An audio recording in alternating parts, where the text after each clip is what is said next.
ভাল খবৰ দিব বিচাৰিছো ৰাজ্যৰ 40 লাখ লোকে লাভ কৰিব বিনামূলীয়া চাউল এটা বৃহৎ সিদ্ধান্ত গ্ৰহণ কৰিছে হিমন্ত বিশ্ব শৰ্মা নেতৃত্বাধীন চৰকাৰখনে কোনে কোনে সুবিধা লাভ কৰিব তাৰো সবিশেষ জনোৱা হৈছে অসমৰ 40 লাখ লোকক নতুনকৈ ৰেচন কাৰ্ড প্ৰদানৰ সিদ্ধান্ত গ্ৰহণ কৰা হৈছে বিজ্ঞাপন সহকাৰে এই তথ্য প্ৰকাশ কৰিছে অসম চৰকাৰে মাত্ৰ কিছু মুহূৰ্তৰ পূৰ্বে বিজ্ঞাপন সহ এই তথ্য প্ৰকাশ কৰা হৈছে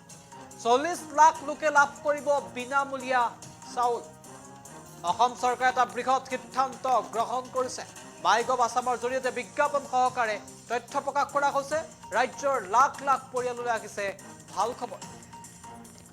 এটা অতি খুবেই গুৰুত্বপূৰ্ণ খবৰ আমি এই মুহূৰ্তত দৰ্শকসকলক জনাব বিচাৰিছো যে ৰাজ্যৰ 40 লাখ লোকক নতুনকৈ প্ৰদান কৰা হ'ব ৰেচন কাৰ্ড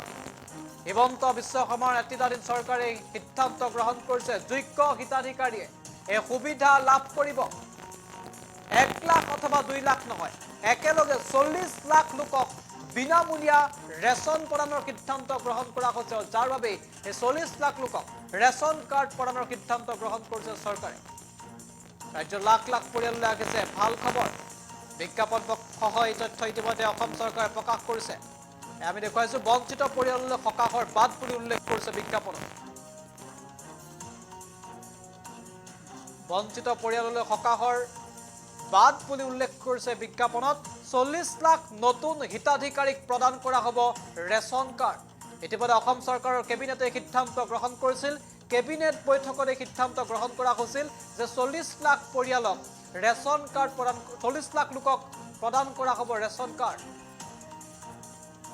আৰু বিজ্ঞাপন দিয়ে তথ্য ইতিমধ্যে প্ৰকাশ কৰিছে 40 লাখকৈ লোকে এই সুবিধা লাভ কৰিব